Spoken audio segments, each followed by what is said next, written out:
చెయ్యి గుర్తు మీకు భూమి ఇస్తుంది, చెయ్యి గుర్తు మీకు ఉద్యోగం ఇస్తుంది, చెయ్యి గుర్తు మీకు బతుకునిస్తుంది. కొంతమంది అంటుండట మాలకిచ్చింది కదా అని. ఇగో నేనే నా సీటును ఒక మాదిగ కొరకు త్యాగం చేసిన మిత్రులారా. ఇది త్యాగాల కాంగ్రెస్ కుటుంబం. అద్దంకి దయాకర్దే ముఖ్యమంత్రి కూర్చోయ, నా పని అంతా సగం ఆయనే చూస్తాడు. అద్దంకి దయాకర్ మీరు రేవంత్ అన్న వేరు వేరు కాదు, మేమిద్దరం ఒక్కటే. తప్పకుండా ఆయనకు మంచి పదవి ఇచ్చే బాధ్యత నాది.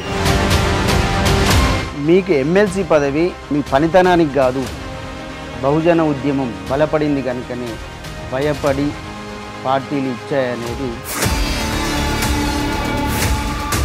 బలపడింది కాబట్టి అనేది ఉంటుంది డెఫినెట్గా. ఎట్ ద సేమ్ టైం నాది మనం ఎమ్మెల్యే, ఎంపీ, ఎమ్మెల్సీ కూడా కాలేదు కాబట్టి ఇప్పుడు కంపల్సరీ ఇవ్వాలనే కంపల్షన్ కూడా ఉంది. ఇప్పుడు ఎమ్మెల్సీ పదవితోనే సరిపోతుందా లేదా మంత్రి పదవి వచ్చే వరకు ఈడేమో అవకాశవాది, ఈడొక అవకాశవాది, ఈ పార్టీలో రాకుంటే ఇంకో పార్టీలకు పోయినాడు, ఇదేంది అని అంటారు. అట్లా ఆ మాట కూడా రావద్దని నేను ఎప్పుడు కూడా అసలు నేను రాజకీయాల్లోకే వస్తానా రానా అనేది నాకే తెలియదు. మీరు ఒప్పుకున్నా ఒప్పుకోకపోయినా క్యాస్ట్ ఈక్వేషన్ వల్లనే మీకు మంత్రి పదవికి కొంచెం డౌట్గా ఉన్నది. 50% ఉన్న బీసీలకు కానీ వీళ్ళకి కానీ ఒక్కొక్కటియంగా రెడ్లకు, మరి రెడ్లు 4-5 మంత్రులు ఉన్నారు కదా, వాళ్ళ శాతం ఎంత? వాళ్ళ మంత్రులు ఉన్న 4-5 ఎట్లా ఉంటారు? మరి ఇప్పుడు గిన్ని బయట నుంచి వచ్చిన వాళ్ళకు కూడా ఇచ్చినప్పుడు దాకరికే ఎందుకు ఇస్తలేరనే క్వశ్చన్కి నేను సమాధానం చెప్పలేకపోతే. ఈ దాకర్ చేస్తున్నది కేవలం వీటి కొరకే అని. ఇప్పుడు సోషల్ మూవ్మెంట్ నుంచి రాకుండా ఫక్త్ పొలిటీషియన్గా వచ్చింటే ఈ సమస్య రాకపోవున్నాం. తెలంగాణ ఇది ఒక రకమైన విడగొట్టేది, మాలమానాడు ఇది విడగొట్టేది. ఎందుకు దాకర్? ఇది నువ్వు మంచి ఎడ్యుకేటెడ్ కదా, ఒక ప్రజా ఉద్యమాలు చేయవచ్చు కదా.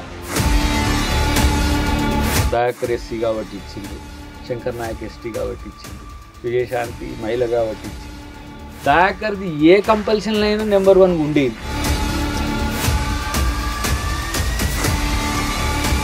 మాల సామాజిక వర్గం నుంచి ఒకరు ఉన్నారు, బట్టి వాళ్ళు ఉన్నారు, వీళ్ళు ఉన్నారు, వాళ్ళు ఉన్నారు, ఎస్సీ నుంచి వీళ్ళు ఉన్నారు. ఇంకా మనం ఎక్కడ అకామిడేట్ చేయగలుగుతాం అనేది వాళ్ళు చెప్పే వెర్షన్. కానీ మరి అక్కడ వాళ్ళకు ఉండదు, కానీ ఈ వీటికి ఎందుకు ఉంటుందని.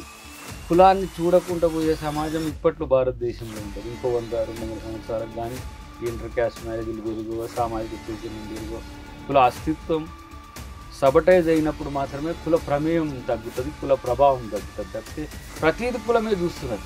చివరికి నేను కుల సంఘ నాయకుని, నేనే కులం గురించి ఆలోచించే స్థితికి వచ్చిన రాజకీయ నాయకునిగా అయినాక కూడా.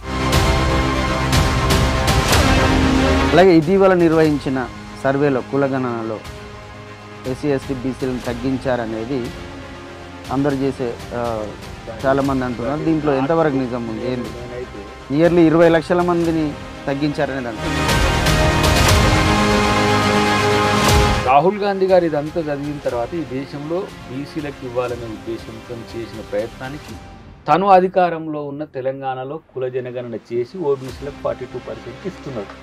దీంట్లో తప్పు ఉన్నదని అంటే ఇది కేవలం ఇది వద్దని కోరుకునేటోళ్ళే.